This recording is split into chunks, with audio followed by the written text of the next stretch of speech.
Hey Russ, you've been around a few of these JMU games here and at William & Mary.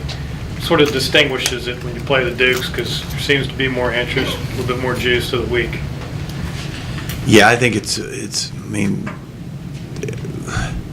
between William & Mary and James Madison, I mean, there's not a bigger game on the schedule for the University of Richmond, and I don't know if you could say one's bigger than the other, but they're by far the two biggest games that I think James Madison gets excited to play and the University of Richmond gets excited to play. So I think both sides, I mean, it's such a big rivalry, and the games are so competitive year in and year out. So, and that's what makes a great rivalry is when you can have competitive games, and they've been competitive. You mentioned that, this is a big game for you guys, obviously, and they've kind of set the bar in terms of FCS football around here, but you guys have always kept it competitive with them and close, even when they've seemed to steamroll everybody else. Do you sense your guys get a pretty good sense of opportunity here, and that's their approach going into this game?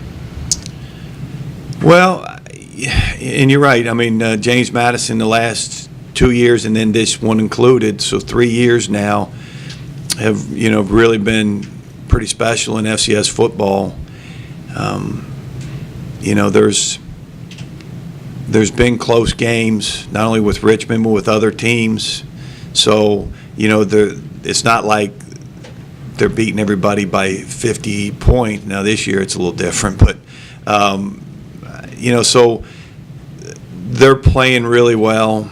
They've got good players there. They're well coached, and that's kind of what makes you win a bunch of football games. I think our guys know that they've got a huge CAA winning streak going, and matter of fact, I know they know that. And but even with that, I don't know if that's the biggest deal, other than it's Richmond playing James Madison. I think that's the big deal. Are they as balanced of a team as you might be able to hope for at this level of football? Yeah, I mean they're offensively and defensively they're really good on both sides of the ball. The one thing you see offensively, they don't turn the ball over, and that's huge. Defensively, they got so much team speed, all the way, all three levels, up front, linebacker, and in the secondary, they have team speed. And then on special teams, they're really well coached, and they win games on special teams, whether it's kickoff cover, punt return. They got the best punt returner in the country.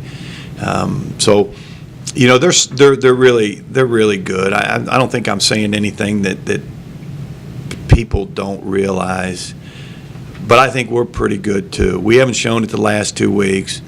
But I do think we've got a good football team. We've got good players, and so I don't want to make it sound like woe is me, because I like our team. I like our players. I think we're good, and but we'll have to play well to win the game.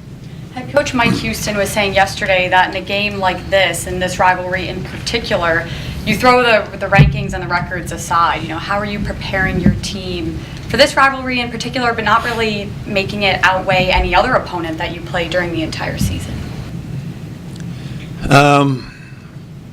Yeah, I mean, obviously they're all important. I mean, it doesn't make any difference. But I think where it brings the extra incentive is that it's such a big rivalry, so it does make it a bigger game. I don't think so you can't just say, well, it's the next game. It's James Madison. I'm sure they're saying it's Richmond, and so it does make it a bigger game. No question about that. As far as throwing the records out, he's probably right. Throw the rankings out, he's probably right. Last year they were undefeated. I think maybe were they number one or number two probably number one at the time, or two, and we were 5-4. And we played him pretty well, so he's probably right in that regard. When you look back at that game, what do you see when you watch film about how you guys were able to keep it competitive, and the last 2 years of actually going down to the final drive? Well, I mean, again, we had some pretty good players last year, and we very easily going into that game, could have been 7-2, and we weren't. But we had good players last year, and we competed. I think I remember we had some opportunities and didn't get it done. But last year our kids played hard. We executed pretty well on both sides of the ball, and next thing you know, it's a 13-13 game with 3 minutes to go, and then we lose with 40 seconds to go. But it was we again, I don't want to downgrade our team. We got good players, and so I mean we can compete with anybody on the schedule, and we feel like that. So, but they're good. James Madison's really good, and we're gonna have to play well, and practice well, and do all those things, to win the football game. Last week at Stony Brook, turnovers helped slow you down on offense, but was there anything else that they did that kind of frustrated the offensive side for you guys? Well, I think obviously in the red zone, the first time down there we didn't score a touchdown. We had to kick a field goal. Then the next time we're down there, we fumble it, and that's a 14-point swing. The next time we get down there, we get a field goal blocked. We don't punch it in. I mean, we can't get down there and just say, well, we're going to take one field goal out of it and then give them 7 more points. That's a killer right there. I think in the second half, there may be just a little bit of a I don't want to say a panic mode, but something's got to happen, and we may have pressed a little bit more than we normally would at that point in time, just being down, and all of a sudden now it's 16-3. Getting late in the third quarter, and we hit the double pass there, but at that point in time, sometimes maybe you press a little bit to try to make something happen, but and then we had a blown coverage. It caught a deep touchdown pass on us, and it's 22-10, and you can't at that point in time you can't go 3 and out. You have to score when it's 22-10, and we didn't, and that's kind of how it ended up. At 22-10, it was probably, if we weren't going to score, obviously not. We weren't in great shape there, but our guys played hard. We fought. We didn't tackle great. Their backs were good. We didn't make anything special happen. I mean, you can't expect to just say we're going to go 12, 14 play drives to score a touchdown every time. It just doesn't happen that way, and that's kind of the mode we were in. We weren't making a really, really big play. How close are you to having all of those good players, or anybody back, or reinforcements, or not? Too deep. Dale Matthews will play, which is good. I love Dale. I mean, he's kind of like the glue. Not that Billy Coggle didn't play well. Billy did a nice job, but you got a 5th-year guy that's really, I mean, he is the glue. He's the kind of the calming presence out there. Mo, we'll see. Mo Jackson, we're hoping we got him. Again, I don't know right now. Trent Williams, probably not. Micah Keels, probably not. Deontay Austin, maybe not. And then Brissett, he's going to have surgery, so he'll be out the rest of the year.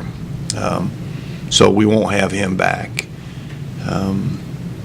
And I know he's crushed, wants to play, but at least he's got a redshirt year available, so he can come back next year and play. What is the problem with that ankle? It was odd that he competed that whole game very well, obviously, at St. Francis. Well, there's a fracture in there. And sometimes, if it's not just broke, all of a sudden there's just a little bit of a fracture in there. And if it gets displaced just a little bit, it may be sore, and tender and, swell. But, when there is a fracture in there, they got to fix it. And, sometimes, if it just, if it breaks, sometimes they set it. But you know, they're going to have to, they have to do surgery to fix it. And, you know, could he go out there probably on Saturday and run around and play and suck it up and tape it up?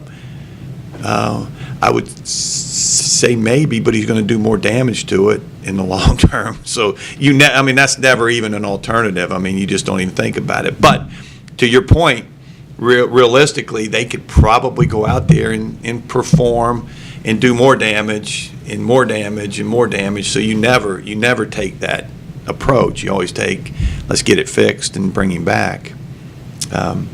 Great kid, but you know, fortunately, we'll have him back next year.